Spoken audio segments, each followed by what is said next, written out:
Hello everyone. Today we will be seeing about the various diversity techniques implemented in wireless communication.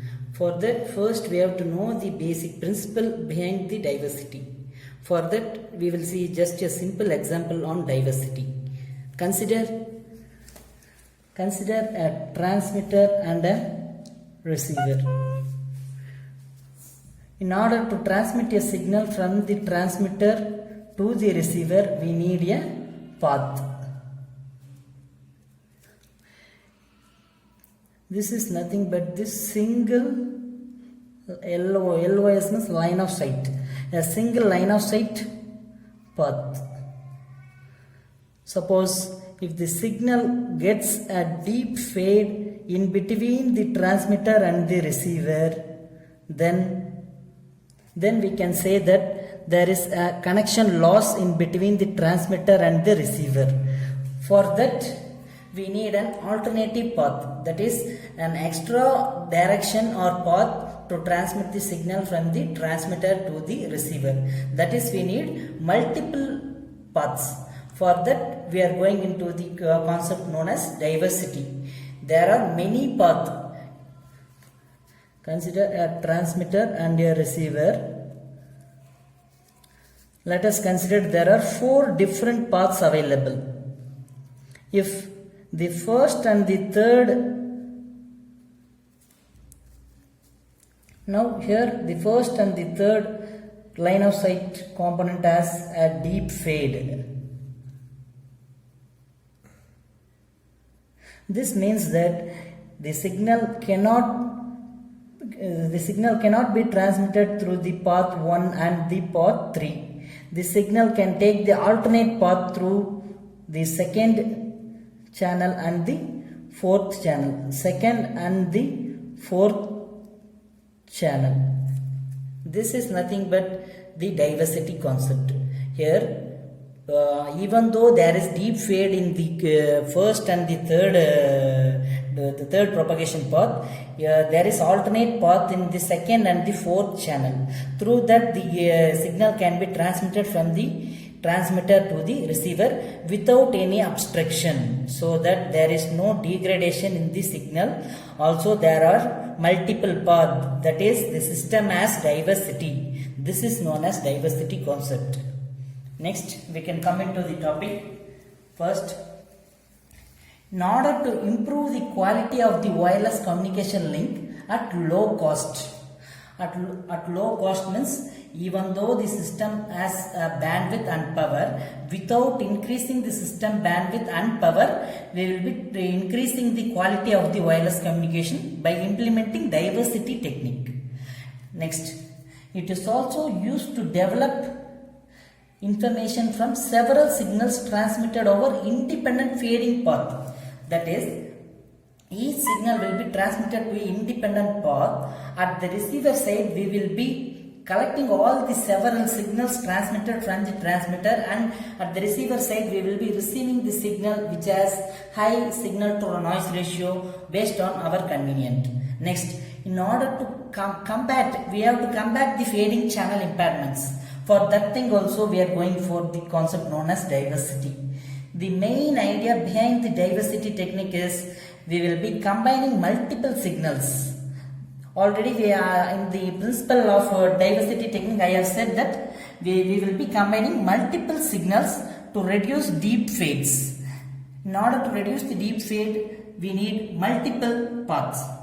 Already I have explained. Next, if there are multiple paths, means if one path undergoes deep fade, means another independent path will have the strong signal. By omitting the deep fade path and by selecting the strong signal path, we will be receiving the signal without any deep fades or any fading impairments. Next, we have the classification of diversity. Based on the fading types, already we have seen we have 2 types of fading, namely small scale fading and large scale fading. Based on these types, we have classified the diversity techniques into 2 different types, that is macro diversity and micro diversity. Macro diversity is applicable for large scale fading. Already we know that large scale fading means it is implemented for long distance. That is, if the transmitter and the receiver separation is long, means we have to go for large scale fading. Large scale fading, to mitigate this, we have to use macroscopic diversity or macro diversity. Okay, next, macro diversity provides a method to weaken the effects of shadowing effect. Already in large scale fading, the fading occurs due to shadowing effect. In order to weaken the effects of shadowing, we are going for macro diversity. Okay, next, in large scale fading, due to the presence of obstacles in the radio path, the path between the transmitter and the receiver, there are so many obstacles, such as there will be mountains, tall buildings, trees, etc. In order to due to this, there will be fading that comes under large scale fading. Next, macro diversity will mitigate the effects of large scale fading. Next is micro diversity or microscopic diversity.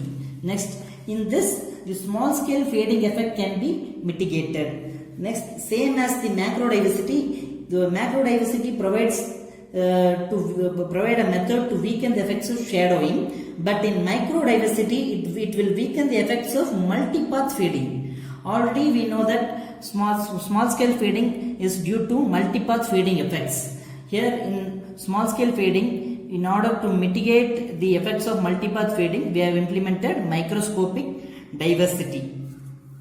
Next, in small scale fading, the distance between the transmitter and the receiver is very less. Already we know. Next, both micro diversity and macro diversity both will be used at the receiver end of the base station in order to provide wireless link improvement. Next, further, micro diversity is classified into 4 different types, namely space diversity, frequency diversity, polarization diversity, and time diversity. First, we will be seeing about the space diversity.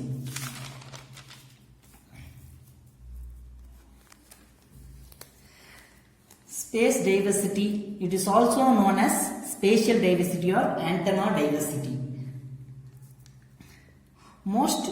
It is one of the most popular diversity techniques implemented in wireless communication. Here, in space diversity, at each cell site, we will be implementing multiple base stations will receive the antennas. Multiple base station receiving antennas will be used. It is used for both micro and macro diversities. Micro and macro diversities means space diversity is applicable for both large scale fading and small scale fading, and already we know that large scale fading comes under macro diversity, small scale fading comes under micro diversity. This is the only diversity technique that is applicable for both types of diversities. Next, it is applicable for design of both mobile station and base station. Here we will be dealing more about only base station, but this diversity is applicable for both mobile station and base station. Next, the space diversity has different types. Space diversity, based on the reception methods, we have 4 different types, namely selection diversity, feedback diversity or scanning diversity, maximal ratio combining, and equal gain combining. First, let us see about space diversity. In space diversity, the first is nothing but the selection diversity. In selection diversity, we will be having antenna. This is nothing but the antenna. This is nothing but the variable gain. This is nothing but the demodulator. From the base station, we will be receiving, the antenna will be receiving the signals.